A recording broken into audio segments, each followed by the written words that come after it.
Peace and welcome to The Culture right here on the Black Star Network. I'm your host, Farajii Muhammad. Today we got a great show for you folks. First, let's talk about the fact that we have officially entered the third year of this pandemic. The question I'm asking is, how are you feeling? We're going to talk to Dr. Crystal Watkins, Chief of Psychiatry for MedStar Harbor Hospital, to break it down for us of how we can move forward during this time. Also, let's talk about a new poll says that Americans believe that President Biden will not run again. Guess what? President Biden says he is running again. We'll have that conversation. And the Black population in the country is growing, not in big cities, but in small cities. So I'm just asking, are small cities the key to getting social and racial justice in this country for Black and marginalized communities? We'll have that conversation. Plus, I got trends posted during the most and a whole lot more. So stay with us. You're tuned into The Culture right here on the Black Star Network. Let's go.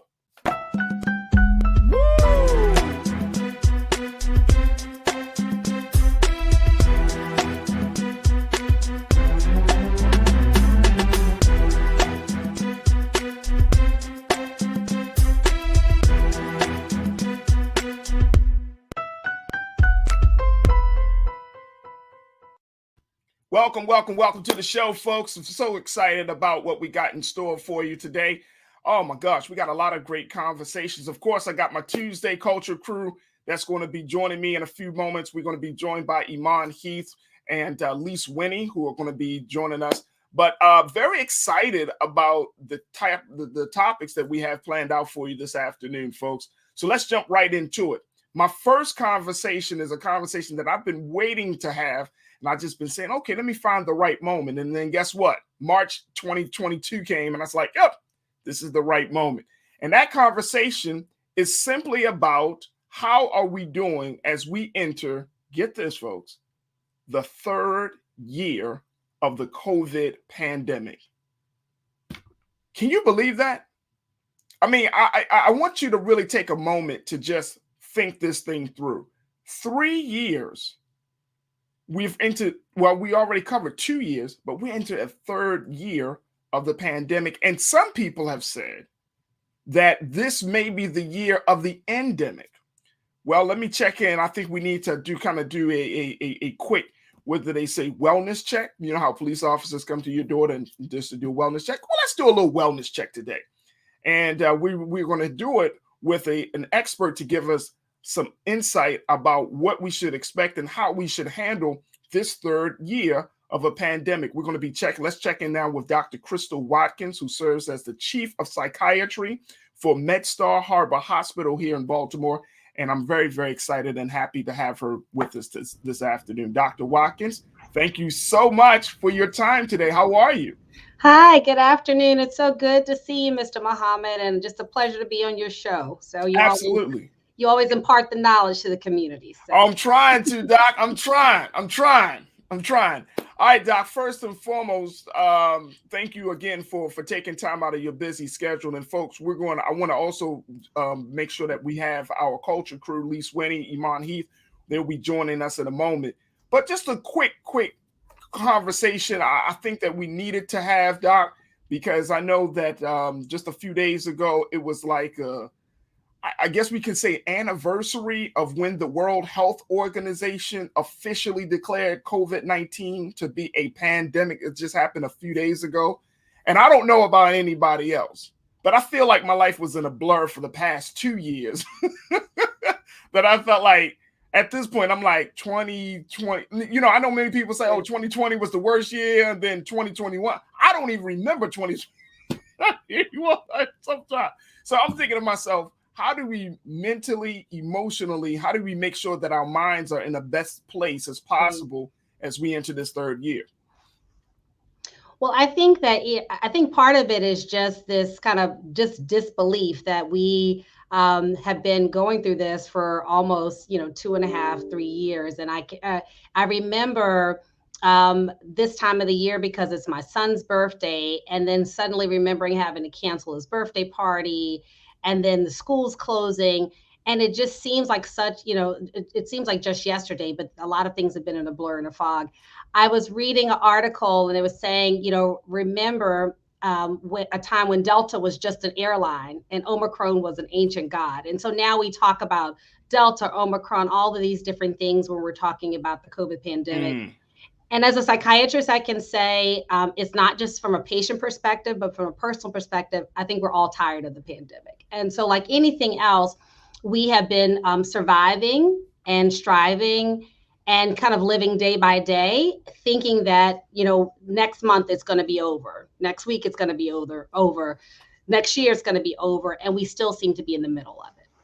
So is that the right approach that we should mentally have, always kind of looking for the finish line to this pandemic, or should we emotionally and mentally just kind of prepare ourselves to say, quote unquote, we're going to live with COVID-19 from this point on? Right. I think the key thing is, I think in the beginning, because I think part of anything coping with something that has to do with your mental health is the fear of the unknown. And there were so many unknowns. I think we are resilient people and we know a little bit more about the virus. We now have different ways to combat it now than we did, back in 2020. We have treatments, we have vaccines. We have different protocols in place that we know to prevent the virus. And so I think that kind of is a healthy way of managing and coping things. I think knowledge and facts really help us to deal with and manage feelings. And I think it's a matter of balancing both. So exactly. No, I apologize for interrupting, and I like that point that you're making, that managing feelings. And I feel like I know people, because of the time of year, it's spring, the weather's gotten warmer. Mask mandates have loosened, restrictions have loosened, so people are starting to feel a little bit more upbeat about, and I would say optimistic about the year, because things are starting to feel a little bit more, quote unquote, pre-2020. Right. But then you still get this messaging. I saw that Pfizer is looking to ask the government for another authorization of more booster shots. I saw that the president said we're not out the woods yet. So it's like, we're getting kind of like this mixed message, like our minds and our bodies are trying to adjust, but then at the same time you have these outside sources that are saying, hey, this thing is not over. Hey, don't enjoy yourself too much. We might be hit with another variant soon. So how do we reconcile those two mindsets? Right. I think the key thing is having people like you to really educate the community and talk about some of these different things about the virus and have the facts. And so we have that knowledge base to really help us to make determined decisions. I think throughout the pandemic, one of the things I love to tell my patients and my family is to actually stay grounded and try to go about life as normally as you can. So enjoying those things that you would normally enjoy, and if you had to modify them, you can. And we've seen this. Again, I deal in resilience, and I think we're resilient people. Whether it's the Zoom birthday party or the Zoom meetings or the Zoom family reunions or even the Zoom dinners, that people have been able to come up in ways to celebrate and still be a part of each other, and which kind of counteracts that being cooped up, not having enough supplies, not being around other people, and then, and really kind of relying and resting on our fear. So again, having that balance. And I think as we're moving forward, one good thing is because of so many of the different medical interventions and because we've been working together as a community to combat the virus, we now know this year in Maryland, we have some of the lowest infectivity rates that we've had since the pandemic. So we saw this huge surge in the number of cases, unprecedented in January. But now as a result of that, we now have very, very few cases, which is very helpful. So that is awesome to hear. Folks, as we're talking to Dr. Crystal Watkins, who serves as the Chief of Psychiatry for MedStar Harbor Hospital, we also want to bring in our culture crew member, Lise Winnie. Lise, thank you again for showing up today. How are you this afternoon, Lise? I'm well, thank you. How are you? I'm good. Also, we're joined by Iman Heath. Lise is the host of Millennials Anonymous podcast, and Iman is actually an activist and an entrepreneur. Iman, good to see you again. We got you on mute, Iman. Oh my gosh. It's all right. Yeah, It's per all right. usual. Hey, It's the y'all. third year of the pandemic. It's all good. So certain things. Good to join y'all. All right. So Elise, as we're hearing from Dr. Watkins saying, look, you just take your time, just slowly kind of reacclimate yourself back into the quote unquote pre-2020, but just be mindful that things could possibly change. What's going through your mind and how we should move forward on this third year? And I'm just talking about mentally, emotionally. What's going through your mind for you? I mean, I have to agree with the expert. I mean, all I can speak for is myself, is that I'm trying to live life as normally as possible, because I cannot constantly live in fear, which I'm not going to lie to you. In the beginning of it, I was like panicked. It was doomsday 2000. I wish I would have made like a bunker. Like I was full on locked in panic mode, but you can't live like that. So my thing is trying to live as normally as possible, even with having young kids, because it's really hard when you have young kids. I have a child that started school for the first time during the pandemic. So she's never been to school without masks and restrictions. And so trying to navigate that with children and explaining to them this is not going to last forever. I'm hopeful, because we've gone through the Spanish flu of 1819, and that took about 18 months, and eventually that subsided. So I'm hopeful. You're hopeful. You're like, I'm hopeful.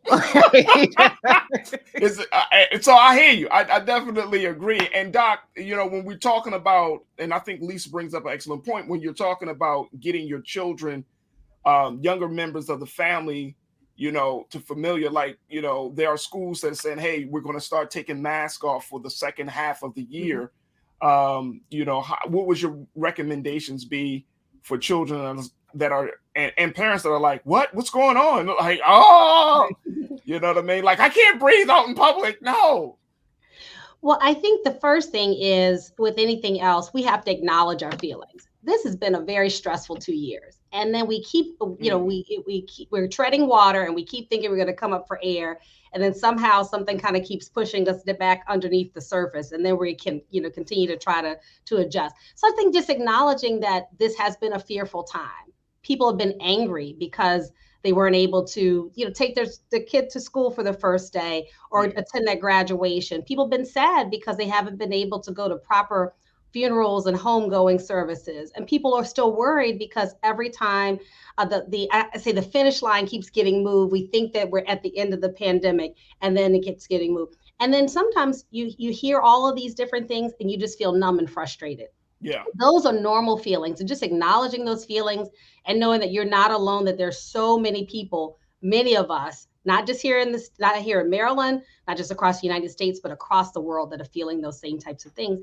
And then learning to kind of cope with those stressors and cope with those feelings by balancing them with other fun things. I think like what Lisa said, going out and just trying to live life to the fullest. If you haven't been out to dinner in 2 years, now might be the nice time. You have that beautiful day, go outside, find a nice outside setting, and have that nice romantic dinner or that girls' night out. And again, starting to slowly get yourself back into a normal routine where you're countering those feelings of fear that we've all had at some point in time. And I think, and the thing is, it's not just fear for ourselves, because the way the statistics work, if you're a young, healthy person, if you've gotten those vaccines, you're at a very low risk of contracting the virus. And if you do get the virus, then you're going to have mild or minimal symptoms. But we worry about our children. We worry about our grandparents and our parents who are older or have diabetes or some of those other illnesses, or our children who may not be vaccinated, or who we may not feel comfortable vaccinating and sending them to school. And that mask and that hand sanitizer has been a protective factor. And now we've been told for 2 years, keep that close at bay. And now we're saying we can take that off. What I do say, follow the science. So if they're saying the reason why we're saying we no longer need masks is because of the infectivity rate of the virus is decreasing. Yeah. People are vaccinated, and if one person gets vaccinated, that protects a lot of us. And also people have had the virus. And so we now have this herd immunity that we're trying to create, kind of like the Spanish flu. It took us 18 months. So we're kind of getting to that point where our bodies and our brains are becoming resilient to the virus, and we're going to be able to fight back and again, eventually be able to talk about this in a historic factor, like we do about polio, or like we talk about the Spanish flu. And Doc, when you're talking about your feelings around certain things, certain laws, certain restrictions, certain any element of this pandemic, what's the best and most healthy way to do that? Because it's one thing to go on social media and just go full blown rant on everything, right? But then it's another thing to sit down with a therapist, a professional, and say, hey, this is what I've been feeling. My family has undergone these challenges during these past, few months or couple of years. How do we have those conversations in a very healthy way, whether it's with our family or friends? Right. So I always like to talk about things in threes. And I think the first thing is to take a break. Take a break from watching the television, reading the news, listening to social media. I think sometimes when our brain gets flooded, then I think I always say our head is connected to our body. And so being able to kind of filter what we take in mentally and not overload our system. So taking a break from that. So I would say whether it's limiting the news to just a couple times a day, turning off the phone. I think a lot of us, we're climbing in the bed and then we're still looking at social media. Turn that phone off. As a matter of fact, take it out of your room, put it in a different room so you can actually get some good sleep, reducing your computer time. So again, taking a break. Number two is taking care of your body. So whether it's when you feel that stress and that anger or that frustration or that uncertainty overwhelming you, just taking some deep breaths. And those deep cleansing breaths, the body can't be stressed and anxious and relaxed at the same time. And so just by taking those deep breaths in, that helps. Exercise helps, and plenty of sleep. So taking care of your body. And then the third thing is actually connecting with others. So why is the pandemic, why has it impacted us so much? Because we're social beings. We take comfort in being around other people. We're social animals. And so when we're not able to interact with our friends and our family, or even, get up and go to work or go to church, then it does something to us. So being able to talk with people, again, like I said, sharing your feelings, because often we think we're the only one who's been scared. But I think if you have anyone that's had a conversation about COVID can say, I can exactly understand where you're coming from. So being able to talk to people. So taking breaks, taking care of your body, and being able to reconnect with your community if you haven't so far. Iman, it sounds like, those are three very practical steps that we can take to make sure that our minds are right as we kind of go into this third year. What sticks out the most for you? Doing happy things. That's what sticks out the most. Those first 8 months of being stuck in the house, when I say drove me crazy, it was like I have to get outdoors, especially when it gets warm outside. We feel better. I know I do. Warmer weather, I'm in a much better mood, much better mindset. So the biggest thing for me is being able to still do those fun activities. Maybe not always go to a restaurant. Maybe not always, go to the movies or something, but just be literally outdoors. We can have picnics. We can go to the park. We can go sit and watch the river flow. It doesn't matter. Just get outside. But like she said, just having that peace. Don't forget that peace, and don't drive yourself so crazy, especially with us. They are now alleviating the mandate to have face masks on. I think that's going to freak a lot of people out, especially elders. So it's good to see it's interesting to see what this mix is going to be. But biggest thing, stick to your peace. Find your peace, hold on to it, and stick to it. And don't forget to get outside, do more things. I like that. And Doc, when you're talking about finding your peace, that means that people really have to take a pause and then go inward to look at themselves and say, okay, I was kind of off balance over these past few months. Now I have to find my balance. I have to get my rhythm. And I know that could be a struggle for some people to kind of get back into the rhythm of things. Even if it's not pre-2020, the fact is that your mind is still joggled. Your mind is still thinking everything else that has already happened, and it's not able to make a move to the next thing. Can you talk to us a little bit about that? Right. I think that's an important point. I think I try to find the silver lining in sometimes when we have tragedy. So I always say triumph over tragedy. And one thing really is if we haven't learned anything from the pandemic, it's just to value life and know that Mm, tomorrow is not promised. mm, And so some of these small arguments that we get into, petty disagreements, it really should put things in perspective and say, sometimes we dwell on things that really are irrelevant and really not even worth our time. And so then bringing yourself inward. So whether it's if you're a person who likes to pray or meditate or just turn off the lights, close your eyes and have 2 minutes of quiet time. mm, Sometimes being grounded and centered and giving your mind that time to just relax and disconnect from the hustle and bustle and chaos of the world. I think that is just so important. And hopefully, what one thing the pandemic has allowed us to do is because we haven't been able to go to work and school as much, hopefully, if you have that family unit or that friendship community or friendship or that community, you've been able to make some new connections with people that you might not have seen before. I know we've seen yeah. that in our neighborhood, just getting to know the neighbors. We were concerned about some of our older neighbors and checking on them, going to the grocery store for them, not able to go to church. And so having, worship services in the center of the community. So little things like that. So again, focusing on, kind of taking a few minutes of yourself to just take a break and have some quiet time, meditate, pray, or just have fun. Some people do it the other way. Some people like to go out and have a great party and have fun and enjoy yourself. But again, just kind of appreciating the moment and appreciating the limited time we have on this earth and limited time we have with each other. And you know what, and I understand you saying that, Doc, because I feel like there have been I feel like there are two big places that people have dealt with this pandemic. It's either out of fear or out of anger. Mm.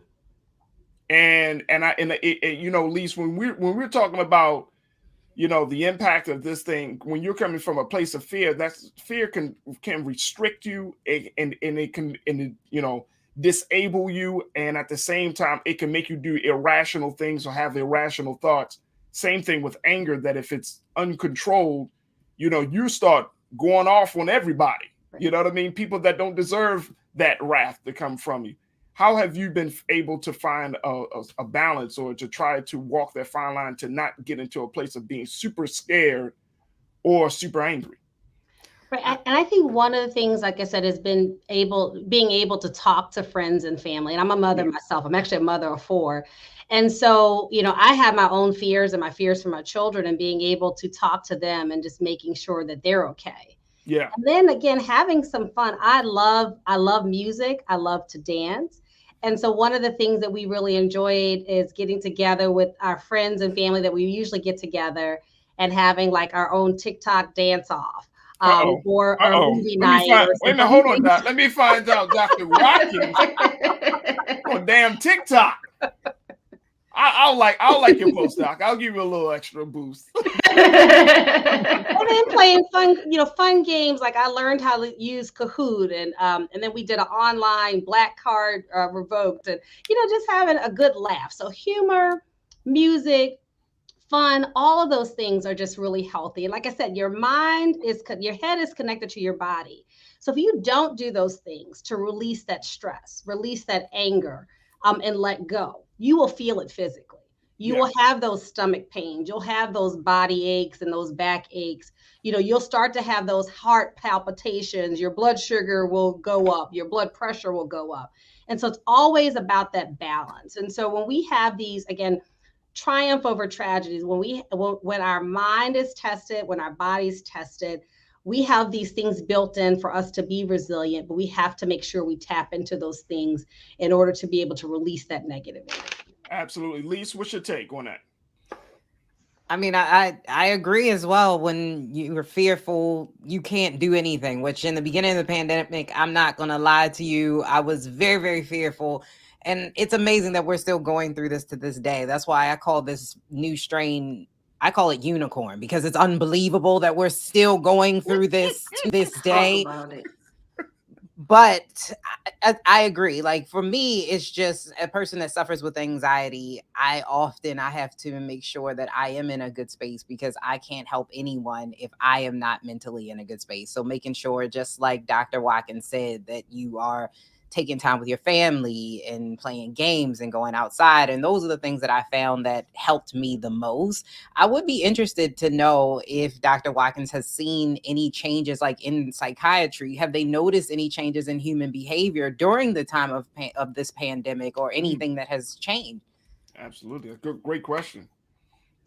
No, that's an excellent question, and two things that we've seen. So if you look at the statistics, so the rates of anxiety and depression across the country, it used to be around 10 to 12%, have gone up to as high as 28 to 35%. I have been the busiest now that I've been practicing for over 15 years.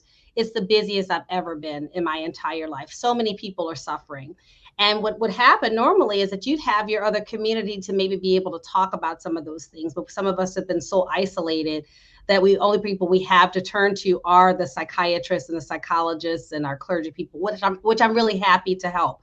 But I think it's also brought about more of an awareness of mental health. I think in our communities, there's a stigma when people have depression or anxiety. We believe that there's some kind of broken part there. But we don't stigmatize people when they have high blood pressure or diabetes. And so we shouldn't do the same thing when they have an anxiety disorder or they feel isolated or have depression. And so I'm just so really just thankful that people are now thinking about their mental health as much as they have their physical health. Yeah. But then also so the other thing that they're looking at too are patients that have what they call long haulers.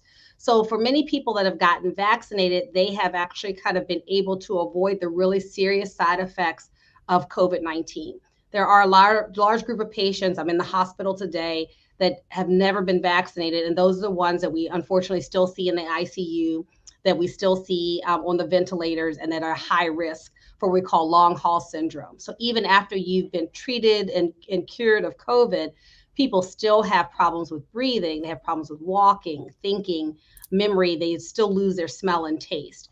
And so, so you have that new physical illness that then you have other people that are still dealing with months and years after they've contracted the COVID virus. So I think, whether it's, whether COVID brings you to think about, seeing a mental health professional, or whether it's stress from a job or job changes or physical, emotional health, I think it's always good to see a professional because we're very objective. We don't judge.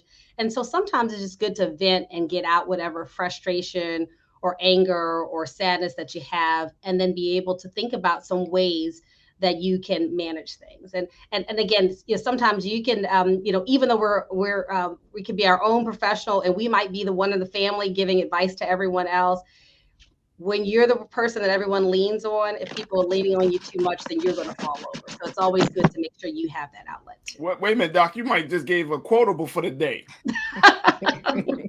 When people lean on you too much, you're going to fall over. Yeah. Lord. Get Look, hey Doc, I appreciate your time. Thank you so much for taking time out of your busy schedule to be with us today. I know that this conversation is very important, and we're going to have more discussions like this because as much as we talk about the facts and the numbers, and there have been a number of new cases in China, 5,200 new cases have come up over the past 24 hours. My thinking is, where is our heads at? How are we feeling? Where are we with our heart, mind, and spirit? Because, that's going to be the real resistance against everything else. That if we're not in a right headspace, then everything else is going to fall apart. And so, I think that we have to do these regular wellness checks, especially now, because things can go back to what it was in 2020 and 2021. And that could be a real hard transition and a big struggle for a lot of people, including ourselves here. So, I appreciate your time in talking to us about the toll that this thing can play, but most importantly, giving us some insight and some recommendations on how we can deal with it. So thank you so much for your time, Doc. Well, thank you. I appreciate you. I appreciate your wonderful panel and your show. So thank you. Wonderful talking with you all. You too. You too. Thank you so much. Dr. Crystal Watkins, Chief of Psychiatry for MedStar Harbor Hospital. Folks, we're going to take a quick pause. When we come back, let's talk about something else that's taking a toll. How people think that the president won't run for re-election come 2024. Guess what? He said he's gearing up. We'll have that conversation. So stay with us. A lot to get to in the next 30 of The Culture right here on the Black Star Network. We'll be right back.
Don't you think it's time to get wealthy? I'm Deborah Owens, America's Wealth Coach, and my new show on the Black Star Network focuses on the things your financial advisor or bank isn't telling you. So watch Get Wealthy on the Black Star Network.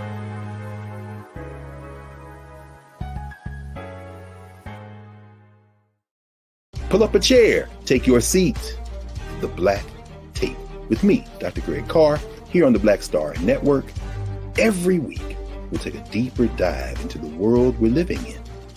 Join the conversation only on the Black Star Network. Hi, I'm Dr. Jackie Hood Martin, and I have a question for you. Ever feel as if your life is teetering and the weight and pressure of the world is consistently on your shoulders? Well, let me tell you, living a balanced life isn't easy. Join me each Tuesday on Black Star Network for a Balanced Life with Dr. Jackie. We'll laugh together, cry together, pull ourselves together, and cheer each other on. So join me for new shows each Tuesday on Black Star Network, A Balanced Life with Dr. Jackie.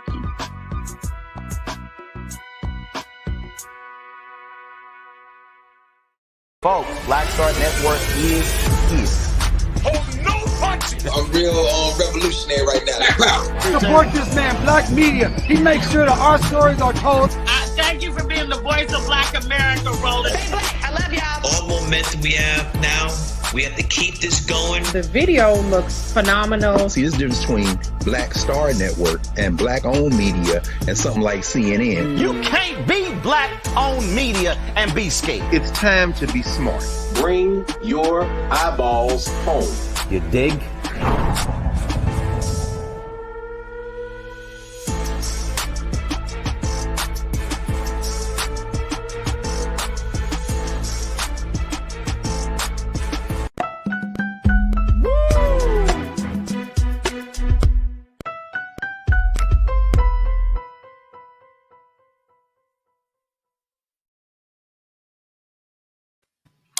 Folks, it looks like this is going to be a challenging year for President Biden.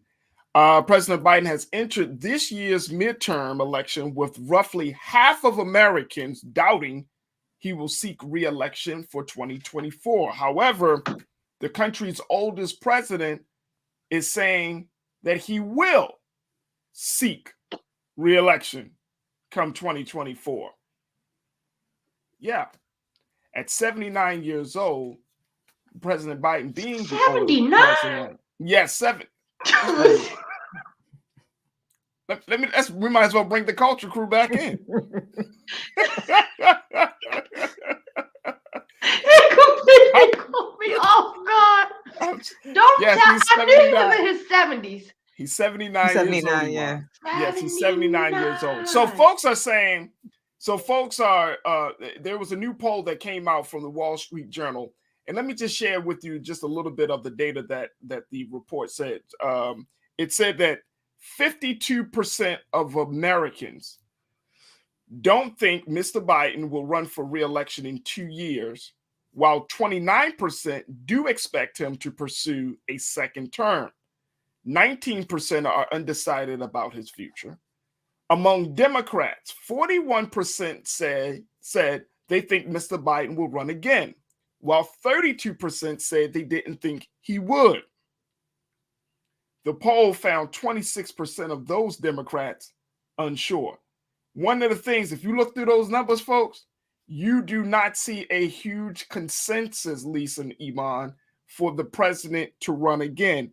And the word is coming from the White House and his administration is that he's gearing up, he's getting ready, but he won't make a final decision until after this November's midterm election. What's your take on this, Lise? When you look at it, well, let me start with Iman since she don't know. Listen, Iman didn't realize how old the president was. I didn't realize 79. Now, Brandon understood he was older. No, I get you, Iman. I get he you. was the oldest, but 79, Farajii, that's 80. That is 80. You are 80 years well, old. Actually, it's 79. It's actually 79. Farajii, that's 80. He is a great grandfather. That is 80. I honestly think it's for him gearing up to be reelected. I think besides age, because that blew me out the waters. If he changes the narrative to like Joe the hero, then I think he will run again. If he somehow makes a immediate U-turn to this, what I see a recession coming, if he's able to turn this around within his next years of being in office, then I think he will run again. But he has to come with his chest stuck out. You know, I got us through the toughest pandemic we've seen since such and such. And that narrative he does, big proud Joe, he has to be the hero at the end of this. I don't know how he's going to turn it around. Yeah. I hope he turns it around because it is a lot that's going on right now. It's very cloudy right now. But if he changes the narrative to being a hero, I think he'll run again. Well, let me ask you this. Even changing the narrative, do you think, and this is a concern that Democrats have, not just his number of how old he is, but they're saying his energy level, his mental faculties. You know, one of the things that, if y'all both remember, when President Obama came into office in 2008, he looked young, fresh, and out of, you know what I mean? He looked like he was bouncing around the Oval Office. Black hair. Black hair, right? When he left, he looks. And look, I would love to have the former president on the show, so I'm not even throwing no shade, but I know that office took a toll on him and on his hair and just on his face. Michelle is looking quite young compared to Barack. No, black don't crack, Farajii. Yeah, you know, black women is what we do. No, I get that. But I'm just saying that this office, there's no way in the world you can sit in the seat of the United States president, the most powerful seat in the world, and it not take a toll on you. Absolutely. Especially psychologically. Yeah, like psychologically, emotionally, in any other type of league that you can think of, that is the hot seat, right? And so, I mean, I think we do have to have a conversation about, you know, President Biden's mental faculties, making sure, and I'm not saying that you know, once you get to 80, you might as well just head on out to pastor. I'm not saying that at all.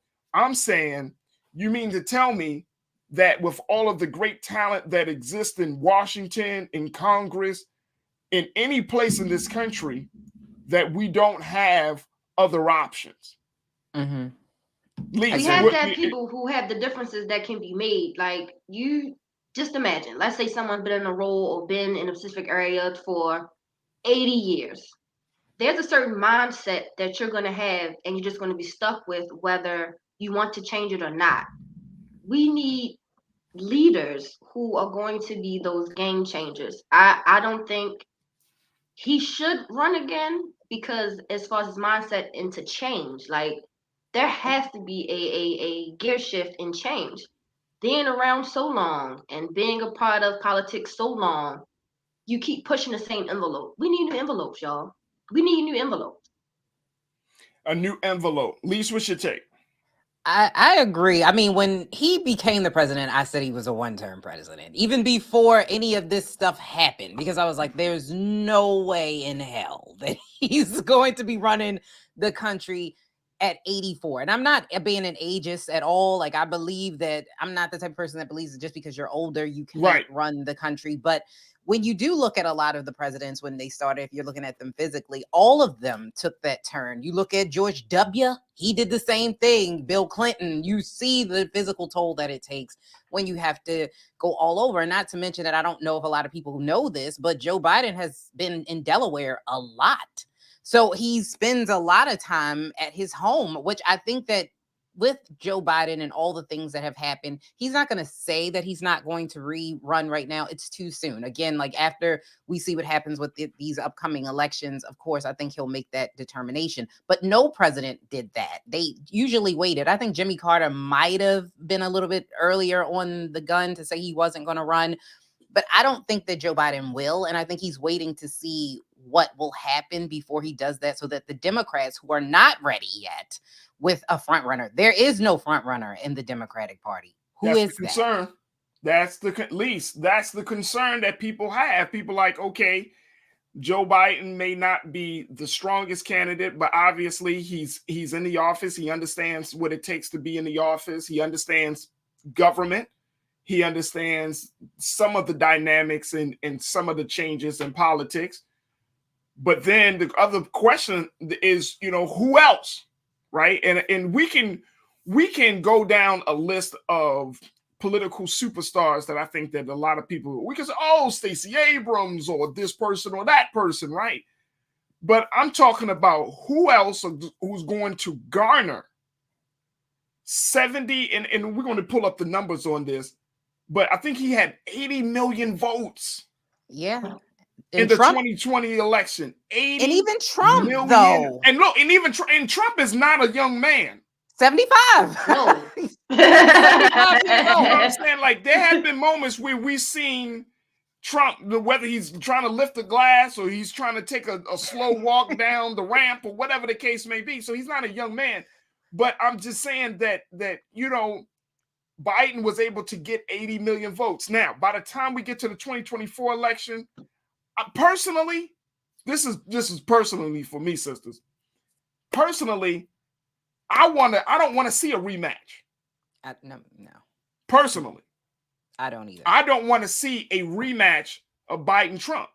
I would like to see, because again, I truly believe, not that I'm an ageist, but just simply because I know that there are more talented people that can take this country further along. Now, we could talk about President Biden in his 4 years in office as president, but he got to talk about the fact that he had 8 years in office as vice president, and we got to talk about the fact of his 40 plus years in being in Congress. So his time has been very well spent in public service. So we can't just say, oh, no, I mean, he just had 4 years. No, he had 4 years as president. He's been he's gone through the whole chain. I mean, most politicians don't live the life that Joe Biden has lived. Yeah, to take it that far. I think Hillary Clinton is going to be the default for a Democratic candidate. I really think she's going to be wants to run the default person. You don't think she will? I think if Biden really crashes and burns, not literally, but it just looks completely horrible than what it did from the beginning of him getting in office. I think she will get out there and run again. I really think she'll harp on how we've given, 2 other presidents an opportunity to take heed and do the right thing and lead America, and they haven't. So I think the next election will be her best, maybe not best, but a bigger opportunity for her to actually take this, because we've now seen twice. Well, maybe we should have voted for Hillary. I'm not saying that, but that is a narrative that she could ride on. I mean, True. but again, do we, and again, folks, this is not a shade on her, and we did get those numbers. 81.2 million people voted for President Biden for the popular vote. 74.2 million people voted for President Trump, former President Trump. My thing is, the way this country is moving, culturally, politically, socially, economically, are we really ready for some change? I think You so. think a fresh and I face think, is best, Lise? I think what we're gonna see, I know people have mentioned Stacey Abrams, but I don't think she's ready yet. Stacey Abrams has not been on the high enough platform yet. I think we're gonna see someone, if you want to see fresh blood that has a shot, it's Pete Buttigieg. He is right now, I think he's young. He is an openly gay man. He's a white man, which I think that it's going to be a while. I hate to be the bearer of bad news, but I think it's going to be a while before you see another person of color actually in the president's seat, which is unfortunate.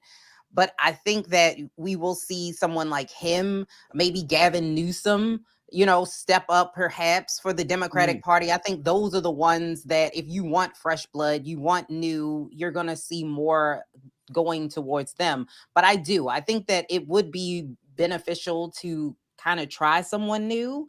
But that's not how Americans vote. We vote on what is familiar to us. Who do we know? What names and faces? Because no one wants to do the research to actually find out, okay, what is this person actually about? What do their policies stand for?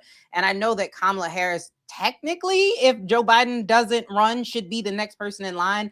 But because of the way these last 4 years have gone, I don't think that is going to happen. Her office was in ruins. It was not going well. It was a lot of dysfunction and things that were happening inside of her office. So I do not see her being the next person to actually be the president. Now, I think she will run if Joe Biden doesn't run for re-election, but I don't think she would win. I don't think she's the best. And I think, leads to your point, I think that is the crazy part about politics, because guess what? If he decides not to run, then they're going to put the emphasis on her.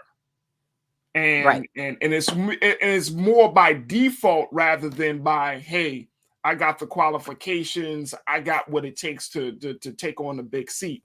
And I don't know, and we can't negate the fact that you got the big elephant in the room. She's a Black woman. By her being a Black woman, are we going to be not putting no Black woman? Nah, I'm gonna go ahead and kill that. They not putting no Black women in there. Kamala's 57. Pete Buttigieg is 40 years old.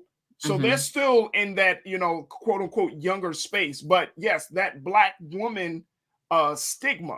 They got plenty of time. They got till 80.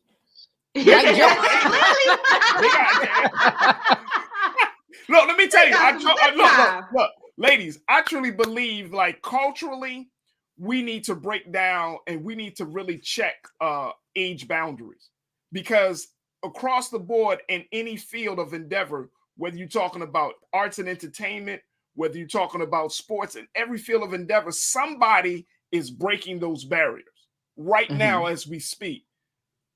President Biden, the oldest person. Yesterday we talked about Tom Brady. He's 40. He's in his 40s. Jay-Z, he's 50. You know what I'm saying? Like, I mean, there are constantly, like, we're in that time frame where people are just breaking those barriers of age, of letting their age define who they are and what they do. So I mean, I think Kamala Harris, I don't know if she wants to put herself in a space where she, quote unquote, is the default candidate, because the president says, I'm not going to run. And now the Democratic Party said, well, you've been in there and they know your face, they know your policy, they know how you work, therefore you should run. When there could be some other folks. Now, you said, at least Gavin Newsom, the governor of California, he's doing some really progressive things and still kind of walking the fine line of being not too left and not too right. But yeah, I mean, are we looking at a time where we're looking past white males and saying, okay, let's look at Latinos, Let's look at Black folks. Let's look at women. I mean, I think that we can get there, but I don't know if we're going to get there in 2024. I don't think so. I don't got 2024. Not 2024. It's way too soon. We just got our first female vice president, first female to even get to a presidential seat. Like I don't have it happen. It's too soon. Now, as far as millennials, if we really get out there and vote, including myself, because no, I did not vote. I didn't support either candidate. But if we really get out there and vote how we are supposed to, if we really get out there and put the numbers to it, I definitely think we could see that change. Not 2024, but maybe an election or two after that. I think what's going to be the biggest factor is the fact that a lot of us millennials are now working on owning a home. We're working on bigger assets, and now it's like, okay, we're now involved in the economy. It's now hitting us. Hey, we need help. We do need to vote for a president. Now, again, I'm not the hey, go to the polls kind of person. However, we have to start to change somewhere. Now, I'm all for having our own. Y'all know Black folk, let's have our own. But for now, as far as millennials across the board, we have to get out there in those numbers. Not 2024. I don't think it's going to happen 2024, but after that, yeah, definitely. So you don't think so? For you, Iman, you don't think that we're going to see a big, revolutionary change in the candidates for president in next, well, in 2 years? They'll run, yeah. I definitely see we'll have more people wanting to run. We'll have a diverse party of candidates, but to actually get those candidates to the office, I don't have it happening quite yet. I think it'll still be, for now, be a white male. Okay. I agree. Lise, what you think? I agree. I think unless the feds, which they're talking about raising rates to get this inflation down, and we really see him kind of clamp down on Russia and this Ukraine thing subsides, maybe if I don't think Joe Biden is going to run, but if Kamala Harris decides she's going to run, she might have a shot. If they're able to really turn this around and showcase to people that, yes, we can get inflation down, we can make sure people have jobs, and they start to really do what America and student loans, which is a big one. If they are able to pass something on student loans, because right now his Department of Education is doing everything they can to not forgive student loans. He's forgiven some, but there are people that are actively in court right now that they are going up against.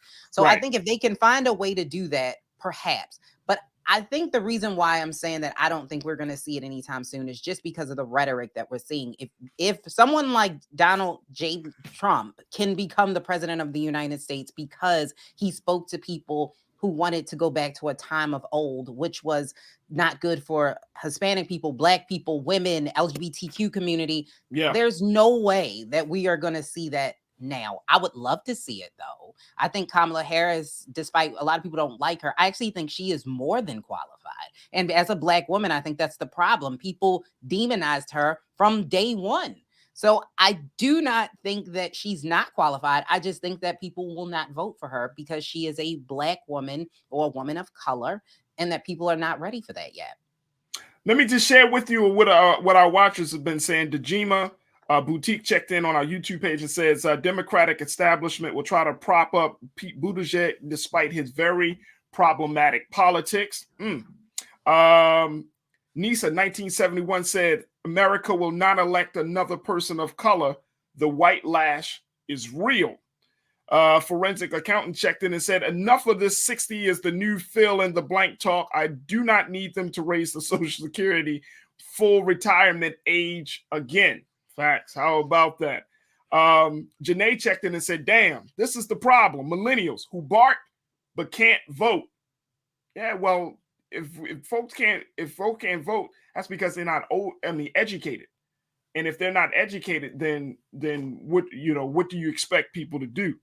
And also, if they don't have anything to vote for, then what do you expect them to do? Vote for the lesser evil? Look, I'm tired of that narrative. Vote for the lesser evil. Did that, now what? Well, see, and that's the other part. Like, when you don't vote, you are voting for something. For someone, yeah. You know what I'm saying? You're voting for a cause even when you don't vote, right? Because even if you say, I'm not voting for two of the lesser evil, which I think is the craziest way to describe something as important as voting. Like, vote for the lesser of two evils.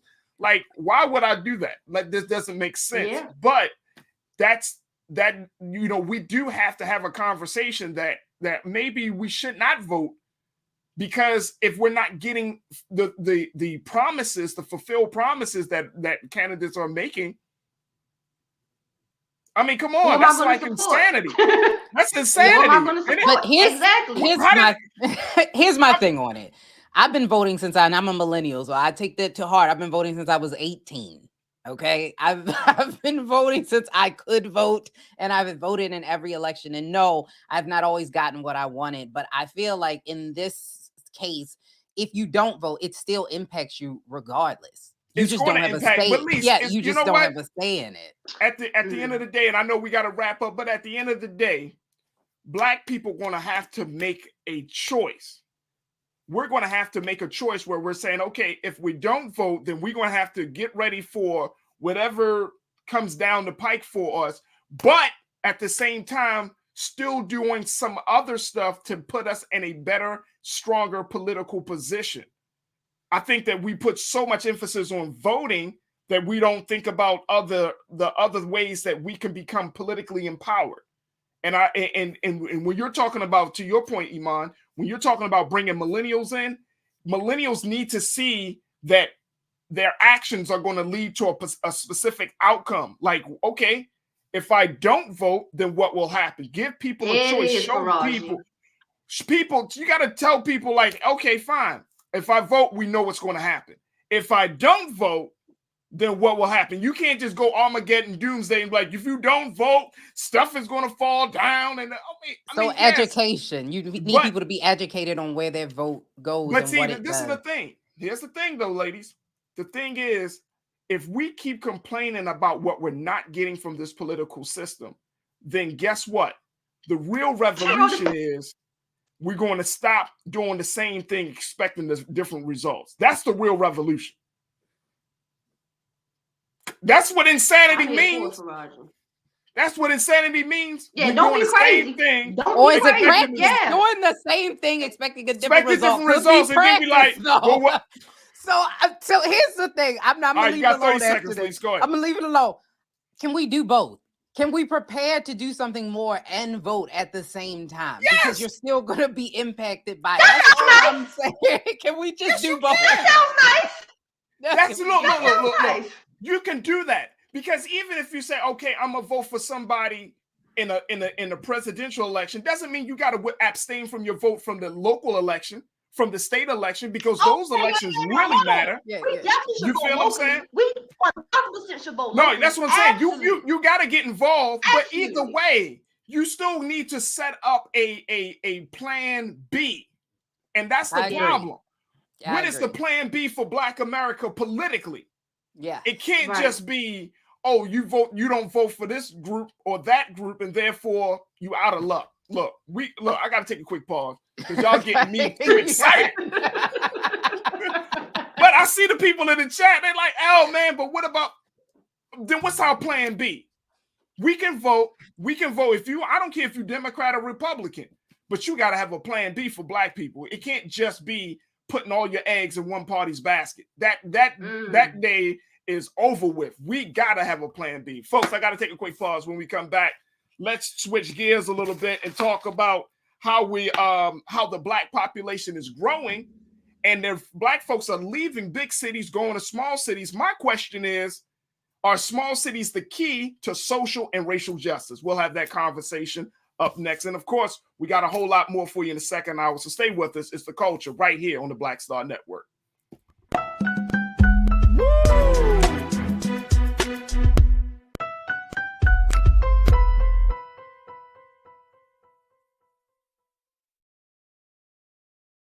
Don't you think it's time to get wealthy? I'm Deborah Owens, America's Wealth Coach, and my new show on the Black Star Network focuses on the things your financial advisor or bank isn't telling you. So watch Get Wealthy on the Black Star Network.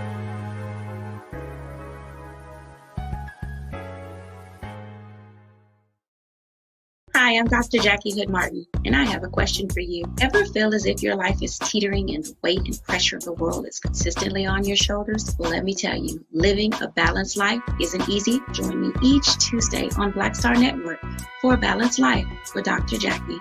We'll laugh together, cry together, pull ourselves together, and cheer each other on. So join me for new shows each Tuesday on Black Star Network, A Balanced Life with Dr. Jackie.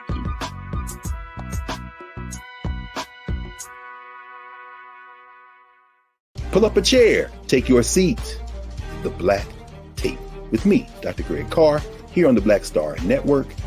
Every week, we'll take a deeper dive into the world we're living in.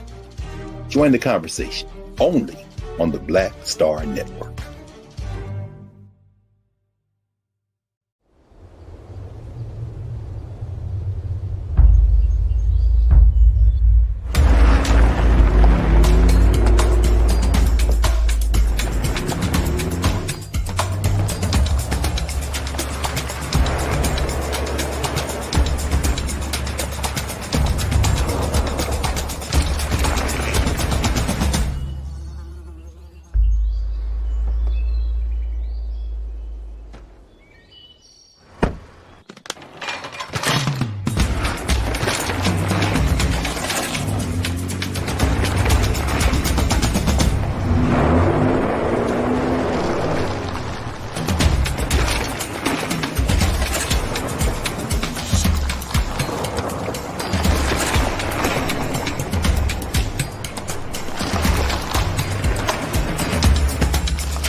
There we go. Welcome back to the show, folks. We had an exciting first hour here on The Culture as we talked to Dr. Crystal Watkins, so talking about, how to deal with this third chapter, this third year of the pandemic, and a very lively conversation talking about the new Wall Street Journal poll about whether President Biden should run again, where half of Americans are saying they doubt it, even though the president and his administration is saying we're getting ready. So we will have to see. And certainly, as you know, this is a midterm election year. So we're going to have much, much more conversations about that situation, about that issue. All right, but we want to switch gears because we also are seeing some growth in within the country. Now, if you have not noticed, a lot of Black people are leaving the big cities, New York, Los Angeles, Chicago, and going to smaller cities, folks. And this might be you. This might be you and your family. You might have left some big metropolitan urban hub and decided that, you know what, I'm going to go to a smaller city. I'm going to move down south. I'm going to leave Atlanta and maybe go to Savannah or someplace smaller because you find that life can be a little bit simpler, more manageable, and it might just fit your politics. Well, you won't be the only one. According to the recent reports, the largest African-American population growth in pure numbers, folks, over the past decade is out. It shows that Black people are leaving big cities and they're going to smaller, less congested cities such as Fort Worth, Columbus, Ohio, Jacksonville, Florida, and Charlotte, North Carolina. Over the 10-year period, each gained between 32,000 and 40,000 new Black residents from 2010 to 2020, according to the latest census figures. And my question as I go back to my culture crew, we're joined by Lise Winnie, host of Millennial Anonymous podcast, and Iman Heath, who is an entrepreneur and activist. Ladies, my question about this migration, because there was a huge migration years ago to the big cities from the small cities. Now we're seeing another level of migration from the big cities back to the small cities. But my question is, can this be the key for Black people in particular and for marginalized communities in general to gain some level of social and racial justice in smaller cities that we may not have seen in large cities? That's my question. Can we get a little bit more out of smaller cities and make more gains out of smaller cities than large cities? Lise, what's your take on that? I think that with Black people moving into less developed areas, do I think that it'll help with social justice? It could. Depending on how many of Black people move into the area and actually get acclimated and actually get involved in the community from a higher level and instead of just living there. I think from a standpoint of individual Black wealth, I think that it can help a lot, because if you look at where like people are moving from, they're the most expensive places in the world. New York, California, they're just expensive to live. And one of the things with the wealth gap, the $70,000 that white people have typically per their families based, instead of Black people, it shows. It buys white people convenience. You can live near all of these things and still be able to buy that house, where Black people don't have that. They can't build that same level of equity. Now, if you're able to move out of those big cities, you're able to purchase a home and actually build equity. So you can purchase that home cheaper and perhaps build up that community to build equity in it. So I think that this is an opportunity for Black people to actually build some wealth. As far as building social equity or social justice, it's going to depend on how active they are in those communities. But I think it is definitely an opportunity, at least a step in the right direction. It's expensive out here in these streets. You shouldn't have to buy Cleo heels to pay your mortgage. But it's just, this is, unless you want to. I mean, I'm not, no judgment, but it's ridiculous. I definitely agree with Lise. It definitely depends on the numbers and the activity of that area as far as Black people. I watched the Netflix special called High on the Hog, and I saw how a lot of Black people did migrate in small towns in South Carolina, and a lot of it that they expressed was the reason for staying is culture. So I say if we spread I would call it the Black assets that get that cultural change moving, it could make a difference, but it's all in the numbers. All in the numbers. Wealth gap, I think it definitely will help, absolutely, because there's not such a big competition pool, if that makes sense. If you have 10 houses on the block, 5 of them make bread and the other 5 make jam, you have a even odds as to which way to go. But if you are in an area where there's maybe one, I don't know, barbecue chicken place, and you open up 2, you have a high, your revenue may be higher than what your cost is, but it all depends on the numbers. So you're saying that, and from making sure I understand, Iman, you're saying that it may be possible that we could get some level of equity and justice in some of these smaller spaces because it's less people. Absolutely. It's because it's less minorities. There's less people. There's not such a bigger pool to choose from or have to fight for, or give me that piece of a crumb and that piece of a crumb. Where there are less people, you have less of those situations where you can't flourish, or there's a limit to how far you can go. So versus a rural place where you can pick a road and start building. Right. And for you, Lise, you're saying that the big challenges, the economic challenges, the quality of life challenges that we face, that becomes less once you're in a smaller city, and you can do more. You can find yourself making greater gains and progress. Yes, I agree with you 100%. That's what I mean. Like being able to build that equity because when you're building out a community, of course, it's a little cheaper because you have to deal with the inconvenience of being around nothing, but you are able to build those communities up and build equity. Now, you did mention something, and I didn't think of this at the time, but it does take some sacrifice. If you are going to move out that far, you're going to have to, sometimes that means you're commuting to work a lot longer distance, or you may not get paid as much when you live in those, communities that are further out or more rural. So that does bring in a good point as well with Black people and what they're willing to sacrifice in order to make those gains. I mean, and I think, and I, the reason that I'm posing this question, ladies, is just simply because I thought about it, and I said, when you look at a place like Baltimore is is a relatively small city compared to some of your major cities, right? We have less than 600,000 people that actually live in the city. We have more people that live in Baltimore County on the outskirts, outside of the city, than actually live in the city. So there is more, I would say there's a greater opportunity for you to connect, to get to know who your mayor is, to get to know your city council person, to get to know who your state senators are and your representatives, to get to know who your police commissioner are, to get a better understanding of the dynamics of power and the issues, And I think that when you're talking about some of those major cities, stuff is so entrenched and been happening for so long, and it just becomes overwhelming. And from a social and equity, from a justice and equity standpoint, it's about making small gains. That's something I've always learned, Iman, as an activist and as an organizer.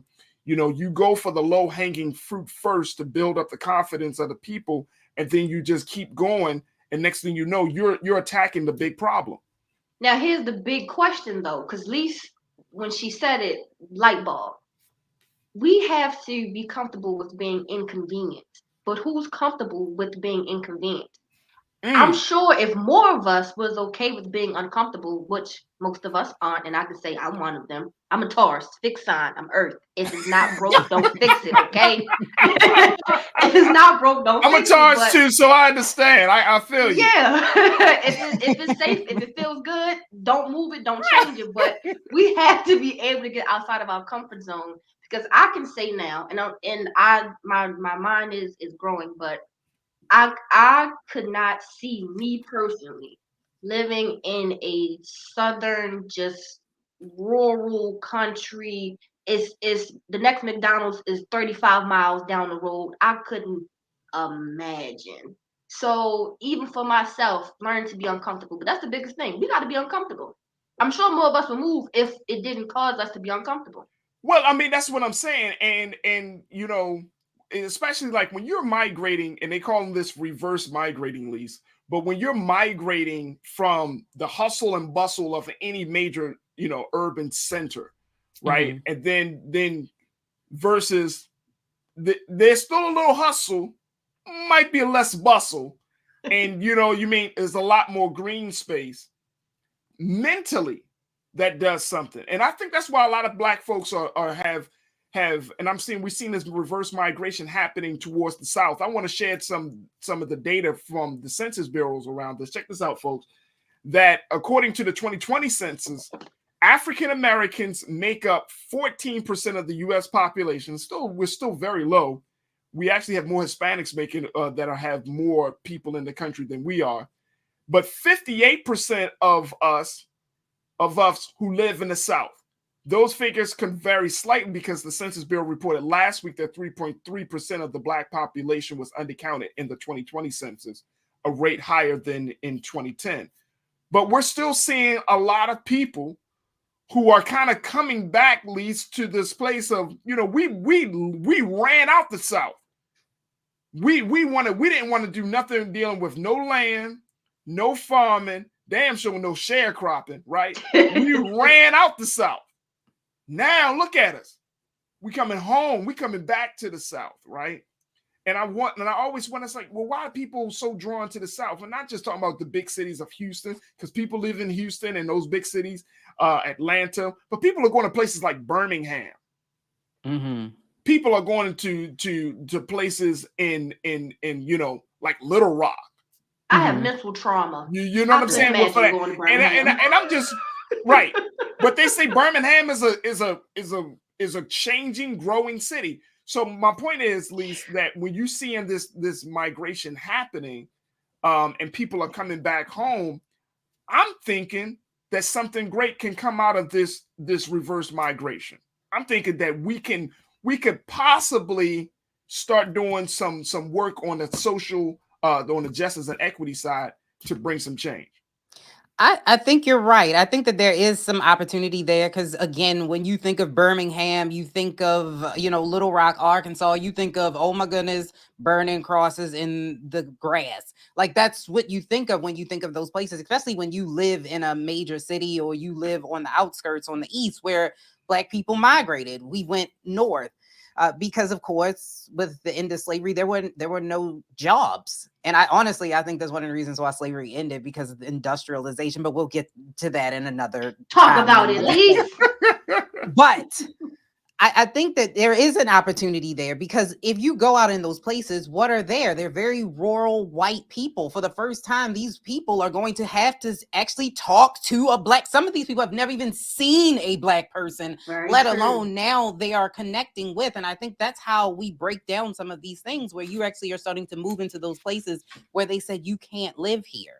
Now, it is unfortunate, and we do still need to look at, well, why are Black people moving out? It's because I think Black people also want peace. It's a lot of crime in these urban centers, and they don't want to deal with the crime anymore. So they're moving out. That's one of, like you talk about Baltimore, the mass exodus from Baltimore happened when crime started to rise.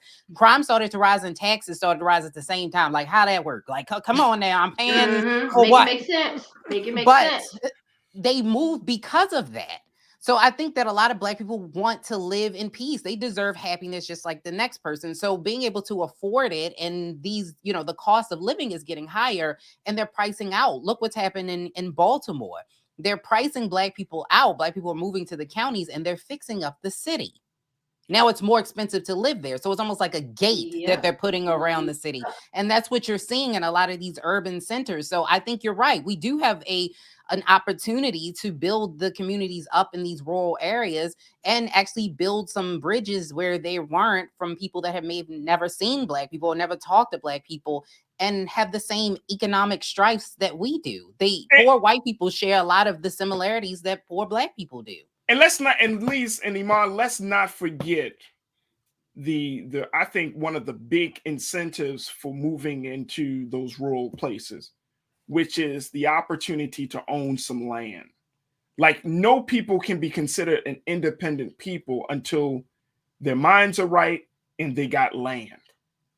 Like you said, moving to those rural places, we could change our focus.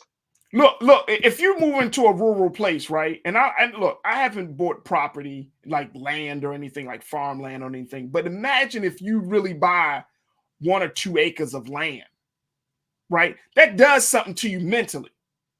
That just does something to you mentally, to be able to say, wait a minute, I got good fertile soil in my backyard, where literally I can start growing my own food, or I can take from the earth what I need to take to start to sustain myself. I can create a business just simply off the land, the way the land should be used, right?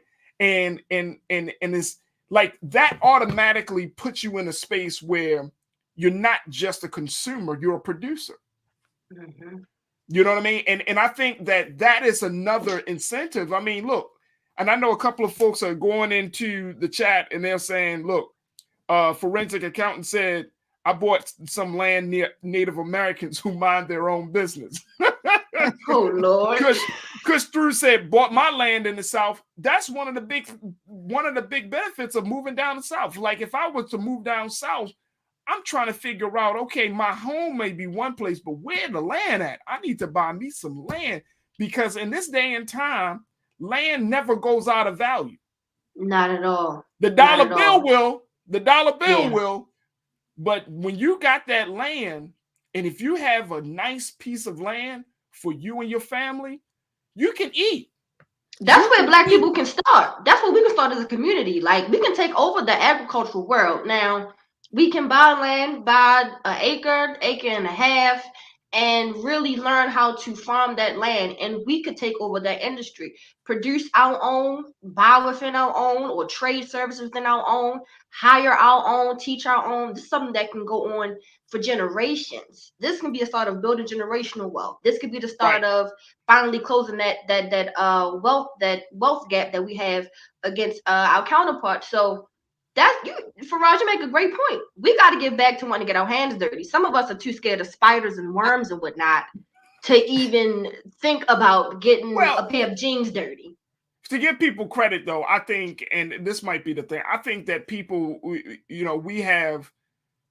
think that we have been so damaged because of slavery that we don't want nothing to do with nothing about cultivating no damn land, man. Like, we, at this point, And I mean, I think that's a generational thing where our great grandparents and, they understood, like, even though we went through that horrific experience of slavery, they understood that land was the real key. Just like education, land ownership is everything, right?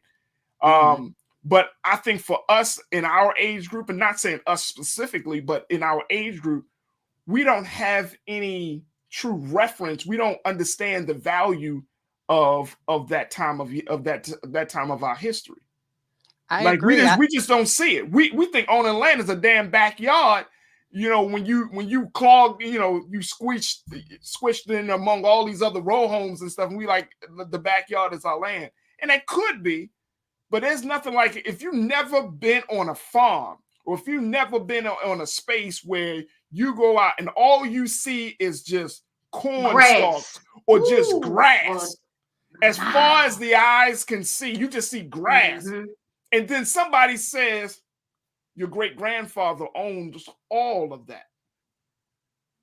And you like, I mean, that does something to your mind and your spirit, because you realize that you feel a sense of pride and power because you got a piece of the earth. Yeah. Go ahead. I think there should be more education though into it, because I think it's amazing and that's great to own land, but a lot of people don't know that a lot of farmers and Black people who had farms left because it's hard work. It's not easy to manage land, and it's not cheap. It is very expensive to get land zoned. That is a lengthy, long process to get your land people zoned. Don't do it. And it's expensive to maintain. And so when they had the farms, a lot of people moved because it's hard work, it's expensive. And so they moved to the cities where it was a little bit easier. I think with younger people, maybe giving more of that education about the benefit of owning land, and not just, figuring out what type of land you have and what you can put on the land. And it's a lot of different things that go into it. So I think we should maybe do more education about what it means to own land and land ownership and where the wealth actually comes from. It's not just holding land is where the money comes from, but actually explaining where the money comes from and the benefit of actually holding that land. So hopefully maybe in schools we can teach something about or wealth. Or just at least even in school no more. At least they ain't gonna teach you that in the school. True. I mean, you know what? Grandfather, grandma, auntie, somebody just got to take you out there. Like nothing, like you can't teach about that. Just like if you take a 7-year-old, a 9-year-old, a 10-year-old Black boy or Black girl and take them down south, right? Because some of us have had summers like that. Like we every summer we were brought down to the country, right, where our grandparents were, and they had us doing farm work, they had us doing land work, they had us doing all that type of stuff. And at the time we were like, man, I don't feel like doing this. But as older men, older women, as more conscious people, now we understand the value of it. It don't need to be taught in school, just in the sense of just if it's not taught in your child's school, your grandchild or your niece or nephew's school, then you take the responsibility of teaching for yourself. But one of the things that I think we need to, and I gotta have a conversation about this, Iman. The fact that a lot of our Black farmers today are struggling because even though President Biden had allocated that $5 billion, remember that? He had set aside $5 billion for Black farmers in this country, and everybody was getting upset, like, that's so racist, blah, blah, blah. Do you know that they still haven't have access to that money? That money has not trickled down to our farmers yet. I'm not. And see, that's the thing, like, this is why we do need some level of representation down in the rural areas. I'm not mad at any Black person that moves in those spaces, because just like the census, that representation is important, because we need to strengthen our voice for those Black farmers and those other folks that don't have voices. Iman, what's your take? I definitely agree. Having that support, it matters most. And a lot of Black farmers that I've learned, they don't have the help. They really don't have the hands. It's not enough hands to be able to manage those daily tasks. It is a sun up and sundown type of thing. You really have to make your own weekends or try to make your own work days. But if we were more hands-on and they had more support as far as people wanting to, sometimes even with education, maybe, and this is a long stretch, volunteer to maybe, I don't know, brush a horse or water the corn or something. Just start there. That small amount of education, that can be the seed to something, like you said, a child, rather than wanting to play basketball like LeBron. He may want to start a farm for his whole family to live on. So I think, yeah, we got to get more hands on. I like that. But that's a change in mindset, though, right? Because Right. we need to define in this country, what does it mean to be successful? Because when we talk about success, we see LeBron James, you see big cars, you see big houses. You don't see owning land. That's not what success looks like. Yeah. So I think that that's a question, a good point that, Amon makes. Like, what does it really mean to be successful in this country? Yeah, because the last time I checked, when somebody say, what do you want to be successful? Nobody said, I want to be a farmer. Right. Yeah, no. right. Nobody says that. Heard it. But the farmer, look, the farmer is more rich than the basketball player. That is true. It can grow. The farmer will never starve. The farmer has literally take like the money that a farmer can get from the land, from milking a cow and having that skill set is more long lasting than a basketball player who's just in ignorance. That land is forever. Land and the farmer, if you treat the land like, it's like with the Native American culture, they understood it. And even our people, we understood it, that if you treat Mother Nature right, Mother Nature is going to treat you right. That's all. If you treat it like it's an actual energy and spirit, like it's a think of it as an actual person, even though it isn't. Take care of it, and it'll take care of you every single time. What you put into it is exactly what you're going to get out. I'm not saying you can avoid droughts at all costs. I'm not saying you'll have some type of termites or bugs sometimes trying to eat your plants. But if you really tap into and get back into our spirituality, I'm not saying anything wrong with religion. I would hate for anyone to think I'm going there. I'm just saying, if you connect spiritually, tap back into our roots. We were the ones in slavery. We were the ones grooming the farmland. Yeah, it's in us. We just got to tap back into our spirituality. Absolutely. Look, I'm happy to see folks are moving, making this reverse migration. But ladies, I hope that it does lead to some sustainable change. That's all I'm happy. That's what I'm hoping for. We have some sustainable change with this migration and, new wages, better living conditions, getting support for our Black farmers. It just needs to lead to something else. I think it can. We just have to have the vision and have the ability to see it. Look, we got to take a quick pause. When we come right back, I had to keep one conversation specifically for today's panel. I got to ask them about Kim Kardashian's take on getting up and go to work. Their whole take on this. We got to talk about that. Plus, we got trends, posts, and doing the most. So stay with us, folks. We still got a lot to get to in the final 30 of the culture right here on the Black Star Network. We'll be right back.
I'm Dr. Jackie Hood Martin, and I have a question for you. Ever feel as if your life is teetering and the weight and pressure of the world is consistently on your shoulders? Well, let me tell you, living a balanced life isn't easy. Join me each Tuesday on Black Star Network for A Balanced Life with Dr. Jackie.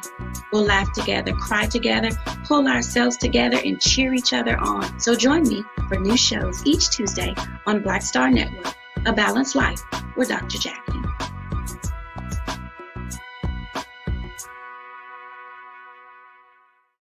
Pull up a chair, take your seat.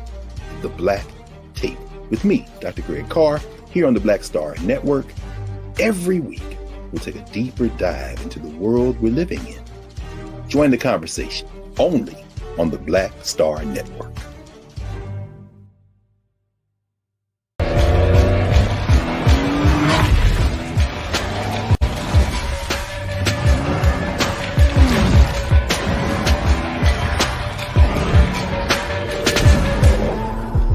Folks, Black Star Network is here.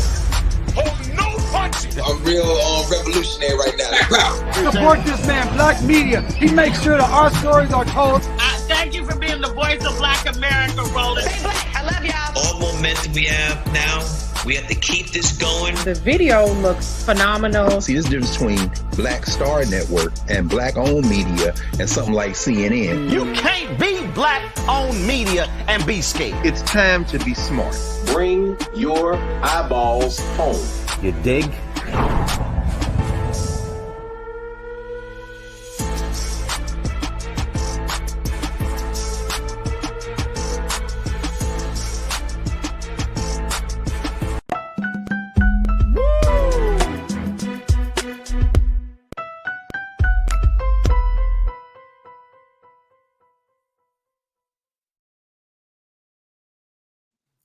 Oh boy, this is going to be a great conversation as we talk about some of the things that gotten under people's skin. Folks, I'm talking about Kim Kardashian.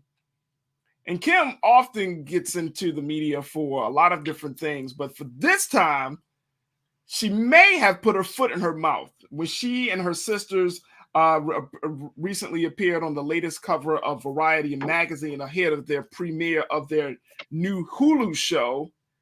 Kim had some advice to give women in business, or those women who say they want to be in business but haven't made that reality true. Shayla, can we play that video of what Kim Kardashian said? We're going to get that video in a few moments. Look, but one of the big things that came from that, and bringing back my culture crew, we got Iman Heath, Lise Winnie. Ladies, Kim said, get your effing ass up and work. First This is coming from a woman. First thing, no, hold on. Both of y'all had the same look on your face. You were like, let me at him. Mm-hmm. Yep. Mm-hmm. Listen. Back. That's all she had to say. Her husband gave her. I saw an interview. She said that some Instagram people sent her an offer for $1 million to make a post about their product, something like that, about Kanye shoes, right? Right. And she says that she asked Kanye about it. He said, no, don't do it. She's like, well, it's a lot of money. I think like $1 million, something like that. And he like, don't do it. So then he later, I think like a day later, sends her a check. Her husband sent her a check for $1 million and I believe a contract to own a percentage of Yeezys, his shoes. So let me ask the viewers, can your husband write you a $1 million check for anything? So Kim isn't even in the same bubble of perspective to even give a thought on what she think we need to do. Sis, you have y'all seen her pantry? Her pantry looks like a market. Kim can't say nothing to me. Kim can't talk to me. Go ahead, Lise. She can't talk to me. She can't. Mm-mm. Yes, Kimberly Noel Kardashian. My fellow Libra and mom and victim of low-rise jeans back in the 2000s. Listen, I think Kim Kardashian, she is in a different world. And I can't knock her and fault her for it because we as the general public put her on a goddamn pedestal. And so now she believes that she is what we said she was. And I'm not saying that Kim doesn't work hard. I can't say that because she was able works to hard. take... I mean, she gets up 4:30 in the morning. She does the workout. She does the whole thing. So yes. I'm sorry. Hold on, Lise. Pause real quick. Farajii, what hard work does she do again? Say it again. You said. I mean, she does. Look. I know that she has a number of brands. Of course, we know that her television show, and she's always seems to be looking for the next big opportunity, the next big thing, right?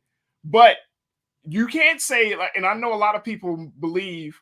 I'm not gonna say a lot, but I know some people believe that rich people or famous people don't work hard, and actually, that's not true. Okay. They had to work hard to get to the place that they got to. But Kim Kardashian got put on Farajii. Look, trust and believe. Yes, I know. Her father, Robert Kardashian, Mr. Lawyer for O.J. Simpson. And let's not forget Ray J. She has grown up in a very privileged space. Right. So we all understand that. But let me just say this. Because just as much as I said what I said about rich people or famous people, they did work hard to get to that place, right? But nobody works harder in this country. And I'm going to say this very bluntly. Nobody works harder in this country like poor people.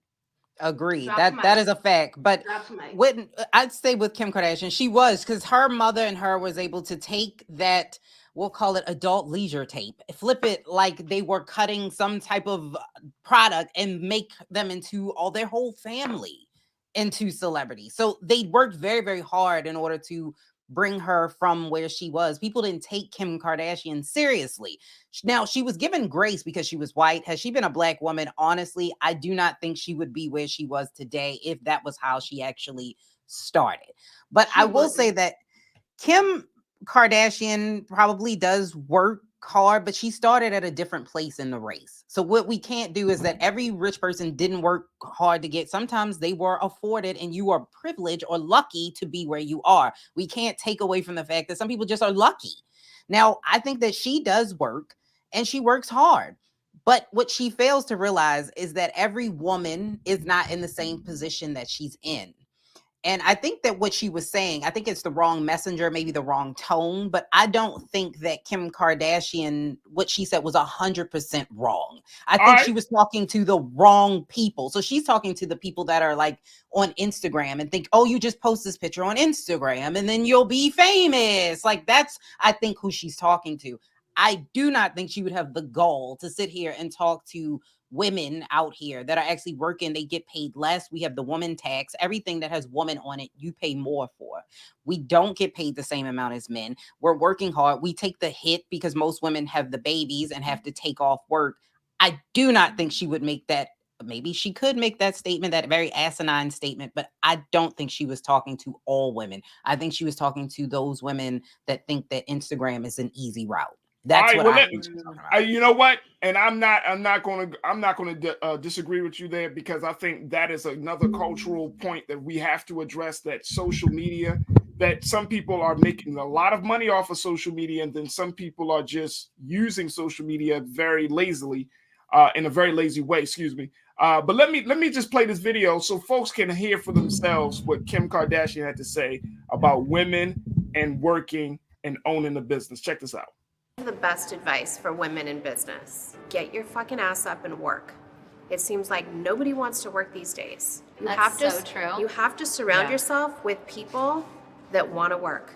Have a good work environment where everyone loves what they do, because you have one life. No toxic work environments, and show up and do the work.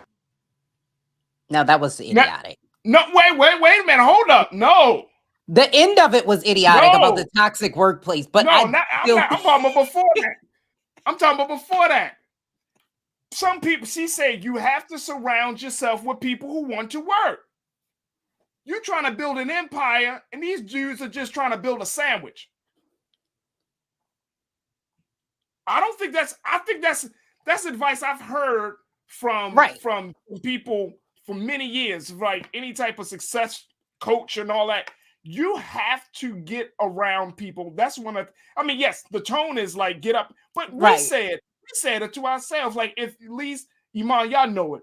You know, you probably got a homegirl that claiming that she wants to do all of these things, but then at the same time, you be like, girl, you gonna work in? Girl, I'm trying to go out this weekend. What about you? What about your situation? I thought you got your business, girl. I mean, I just post something on Instagram. You be like, no, get your ass up. Get your do it. But I don't think. I mean, the tone might be people like, oh, the tone, but it's like, well, people don't work. People don't want to work. I mean, I think with Kim Kardashian, like I said, I think she was talking to a specific group of women that are in her lane. Like, I think she was talking about those women in her lane. But when she talks about a toxic work environment, you don't control that necessarily. If you're going into a male-driven field, like let's say you're in tech and you're a Black woman in tech, and I've heard those stories of Black women in tech and even Black men in tech where you walk in a room and they don't take you seriously because they look at you, oh, you're Black. And the white people and people like of Asian descent usually are in tech, and they will discriminate, not even hiring Black people because they don't think they can do the job well. You can't control that.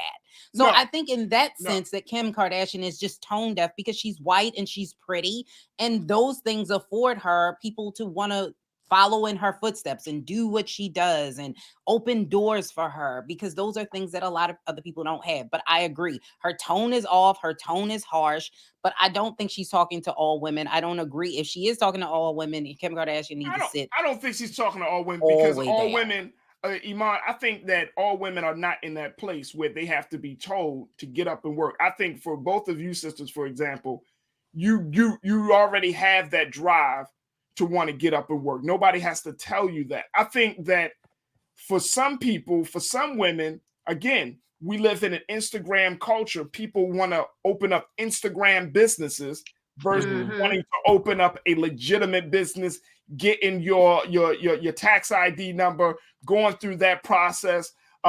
That's the hard work, behind the scenes work that I think that a lot of people either don't know or they just choose not to know.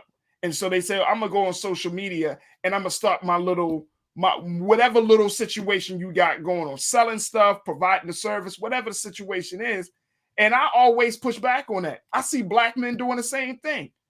It's like, if you want to open up your own garage, then start the process of saving your money, looking at places that you can start your garage. Don't just put a post on there, yo, I do brakes. I'll pull up on you. $45. Right. Wait, what? I mean, come on, man. That shit is mad lazy, man. Yeah. We gotta start taking those proper channels to actually obtain what we want. To say, oh, I want to work here and do this and start that. We have to actually start with one, like you said, Farajii, saving our money. You don't gotta go to Select and get a section and buy more wet for $200 every weekend if you're trying to have a successful business. No, I definitely agree with that, Farajii. Real close, Iman. You had to get real close. I need you to understand what I'm saying. We gotta fix our priorities. Like, even myself with leaving my job in June, I had to learn. I had to sit down for a little bit, maybe a little bit, to be able to actually get to where I want and grow to what I want to be. But we have to have those priorities. But we want to buy Balenciaga sneakers and whatnot, and but everybody, no, some people can't even buy that though, Iman. Some people, it's just about we don't know what, when you're talking about being in this place in a successful space, and this is something that I've heard from millionaires, billionaires, and all types of people, right? Success requires something. It requires sacrifice. It requires a change in your thinking, a change in your behavior. It requires something. We want success on our terms. And if it was that easy, we will all be millionaires. But in every endeavor, in every in every industry that you and I may want to be successful in, it requires something. Like, I've given time, just in using myself for example. I've given a lot of my time, done media work for 20 years, lost jobs, can't keep, stuff is just happening, right? But it requires something, because success only wants to know, how bad do you want me? Ooh, that's it. Yeah. That's it. How bad do That you want me? it. How much do you willing to give? Now, I'm not talking about losing your moral compass. I'm just simply saying, if it requires you to wake up at 5 a.m. to reach that goal for the day, then success asks, are you going to wake up at 5 a.m.? That's it. That's it. But people want that twist. We want success on our terms, and they want that twist of success, that overnight celebrity. That's what people want. It never works. That's what they want. But they want to go viral on Instagram and think that's it. Oh, I'm gonna go viral real quick. Let me get a blue check, and I'm gonna get paid thousands and thousands to post a picture on Instagram. Listen, first of all, to even catch on to that algorithm, that's a new thing that I've been learning how to deal with since about October. It takes a lot more, and I'll give Kim Kardashian the benefit of the doubt. She may have been talking to those Instagrammers who think, if I just post a picture, I'll get paid. It does take more than that. But like you said, Farajii, we gotta change the mindset and sacrifice. Sacrifice takes. You have to be uncomfortable. Sacrifice is going to make you uncomfortable, and we just got to get to that point of being fed up with, I don't know, the same mundane routine we have to achieve our goals. Look, you can't. Like you can't get to the next level. You can't get to the next level and be the same person. You just can't. I think Bevy Smith said it though. I don't think that people like Kim Kardashian should be telling people what they should be doing. Facts. Like you sit from a standpoint of, you've been given privilege your entire life. Like everything that you've, even being in fashion, Kanye West gave the opportunity. Yes, she worked, but he's the one that really gave her the opportunity, and she helped him. So it was like a vice versa thing. But it wasn't just like you sat there and you worked all the way from the bottom. Like you were already in these circles. And somebody said something to me that I will never forget when we talk about success, because success looks different for everybody. It does not matter how much you work unless you network. And it is not about who you know, it's who knows you and who is going to mention your name when you are not in that room. Right. That is the difference. It's the network. And she was born with that. So I think that people like Kim Kardashian should probably, because everybody can't be rich. She was born with it. Yes. Here's the thing. Just as much as she was born with it, she's speaking from a place of definitely privilege, right? The thing that Black people, we have to overcome is the inferiority complex. So just as much as we say, oh, she's born with it, or she had all of these things, but then we can't fall into a place and say, well, the system won't allow us to do this, or I'm not given the opportunity to do that. You know what I mean? Yeah. We have to overcome our mental and mental disease of seeing ourselves as being inferior. Yes, let me tell you something. We all know, this is 2022, folks. We all know what the system has done. We know what white people have done. We know what the damage of white supremacy. But why does that continue to be the great challenge for us when we know that at the same time, quote unquote, we also know that we're the most resilient people in this country? We've undergone some of the greatest trauma that any human beings have ever undergone, and we've come out of that still producing, still excelling, still showing our greatness. So you know what I mean? Yes, like our grandparents went through worse with little education, no resources, and they were able to put our parents through college with little money. Very true. But we got all this other stuff, and we can't get out the damn bed. Right? That is true. That is true. One day we got to talk about capitalism, though. Grandparents' face. When you talk to our great grandfathers and mothers, the racism was there. The KKK was present. They knew. They had all types of factors. And you mean to tell me that we can't get past some of these systemic issues? We don't have what it takes to get past some of these systemic issues. I'm tired of that. I'm tired of that, because I know we could do much better. I know we can get further along. I'm just tired of making excuses for our inferiority in the social space. We're not inferior people, but we've been made inferior because of the condition that we're in. And I'm tired of the excuses. Agreed. And one day we'll talk about capitalism because that plays a big role in this Huge too. big role. We'll talk Right. about Huge it. big role. All right, we got to take a quick pause. When we come back, Trends Post and Doing the Most. Stay with us, folks. It's the Culture on Black Star Network.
Hi, I'm Dr. Jackie Hood Martin, and I have a question for you. Ever feel as if your life is teetering and the weight and pressure of the world is consistently on your shoulders? Well, let me tell you, living a balanced life isn't easy. Join me each Tuesday on Black Star Network for a Balanced Life with Dr. Jackie. We'll laugh together, cry together, pull ourselves together, and cheer each other on. So join me for new shows each Tuesday on Black Star Network, A Balanced Life with Dr. Jackie.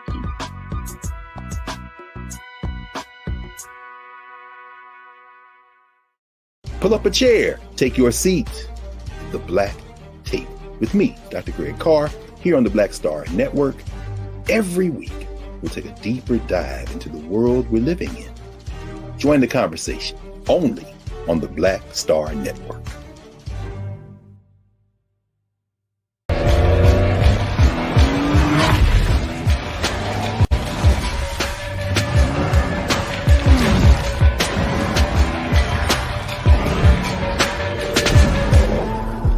Folks, Black Star Network is here.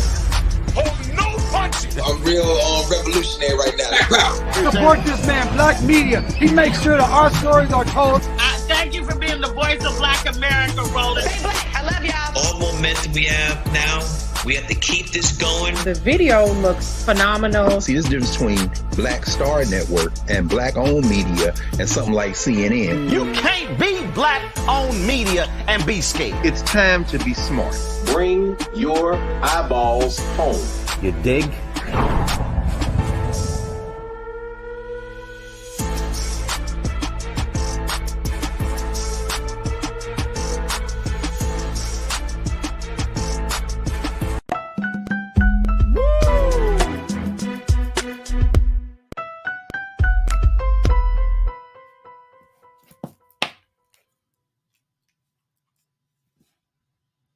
All right, folks, it's time now for Trends Post and Doing the Most, where we tell you about what's happening on social media. Yes.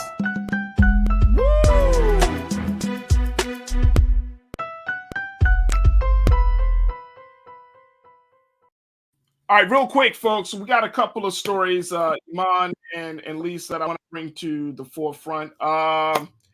Couture Huron. She is a justice advocate, and she was a major justice advocate in the Breonna Taylor case. She has just been chosen as to be USA Today's Woman of the Year. I want to give her a big round of applause for that. She is a former lobbyist with the ACLU of Kentucky, and she is now the state of Kentucky's first openly LGBTQ state representative. How about that? So she is part of the Women of the Year series, she was integral to getting the no-knock warrants banned in the city of Louisville, Kentucky, following the killing of 26-year-old Breonna Taylor.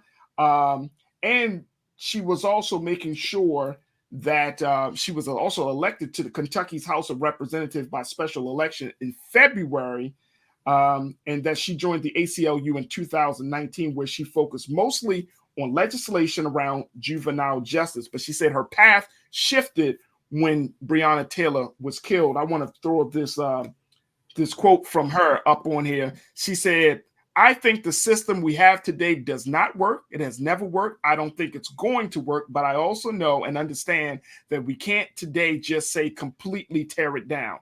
What are the alternatives? How do we create a society in which we don't even need this type of carceral system?"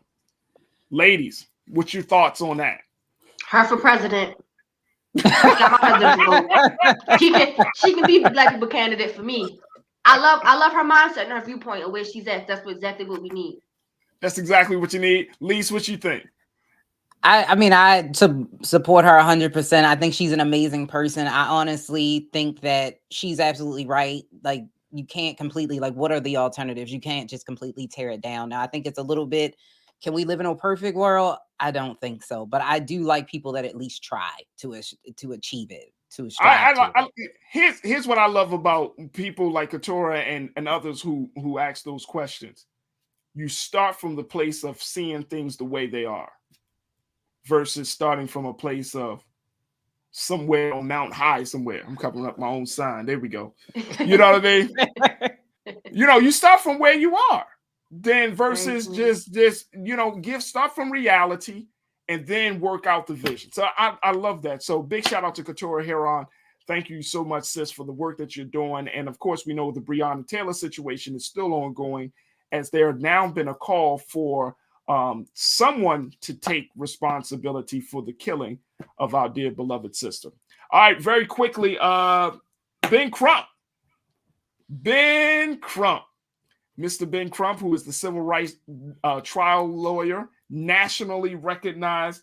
Well, apparently, folks, his profile is going to get even bigger as he is developing a legal series based on his own life. How about that? According to the reports, the legal series is titled Stokes, and the docuseries will follow Crump and his associates as they travel the country fighting to change the problems within the justice system. He's teaming up with House of Lies creator Matthew Carnahan and Nadia Hallgren, who directed Michelle Obama's Becoming documentary. Have y'all seen that? I have not watched it. Y'all haven't seen that one? Mm-mm. It's dope. It's really a good documentary. I really enjoyed it. Me and Nara watched it. Very, very good documentary. Very inspiring.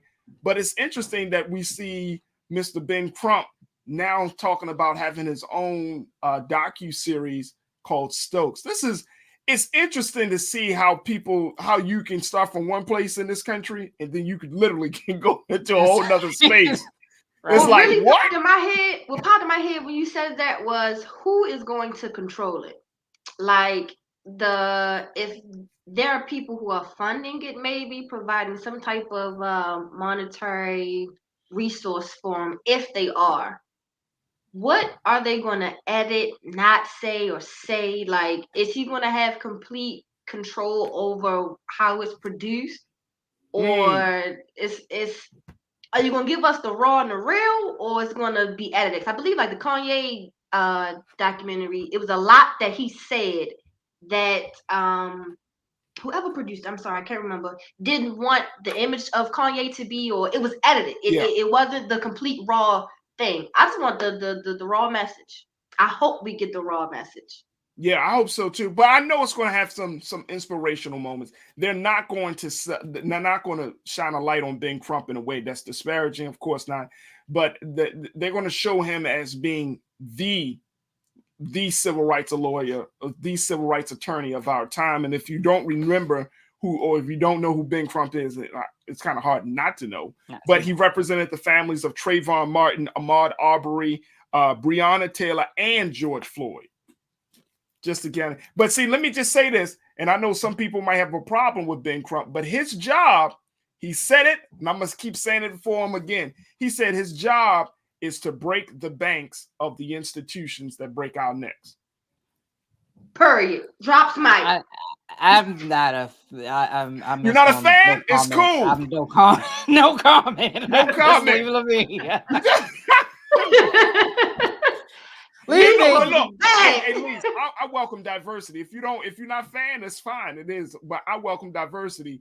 But what you want to say, just very quick. You got 30 seconds, please. I'm not a fan of it. To me, this just shows monetization of human life. It almost seems like you're using it as a pawn. I don't like this at all from the standpoint of this. If you really are doing this for the good of our people, then do it for the good of our people. And you don't need a spotlight in order to do that. That's my 30 seconds. There it is. Well, we will see how things end up with that situation of his new series, Stokes. Breaking news just came across the wire. Shalonda Young becomes the first Black woman to lead the White House budget office after the Senate confirmed her with bipartisan support. So we're going to take a look at that situation. Right. First Black woman to lead the budget office. Damn, we're still making first in 2022. Yeah, strong J. It's sad. Yeah, strong J. Yeah. It's gonna be 2050. Yeah. 20. Yeah. Still making first. All right, sisters. I appreciate y'all time. Iman Heath, activist and entrepreneur. Lise Winnie, host of Millennials Anonymous podcast. Thank you so much for having such a great conversation with me today here on The Culture. Thank you so much for being so good for the culture, ladies. No problem. Thank you for having us. Yeah. All right, folks, that's going to do it for us. I thank each and every one of you for being a part of the conversation just as much as we have been a part of it. And I hope you enjoyed it just as much as we have. Thank you for tuning in to YouTube, Facebook, and any other platform. But most importantly, we hope that you're not just tuning in, but we hope that you're actually supporting us. So if you have not had a chance to support Black Star Network and all of the great programming that we bring to you each and every day and during the week, this is your opportunity to do so. You can go to blackstarnetwork.com, support the Black Star Network, support Black-owned media like never before, and your donations certainly will matter because we're looking to continue to expand and to deepen our impact with you and putting out our stories and telling our narratives. Again, blackstarnetwork.com. Stay tuned. Up next is my big brother Roland Martin with Roland Martin Unfiltered at the 6 o'clock hour. I look forward to talking to you tomorrow. As always, never be afraid to challenge what's wrong. Stand for what's right while being yourself in the process. God willing, we'll chat tomorrow for another exciting edition of The Culture right here on the Black Star Network. Peace.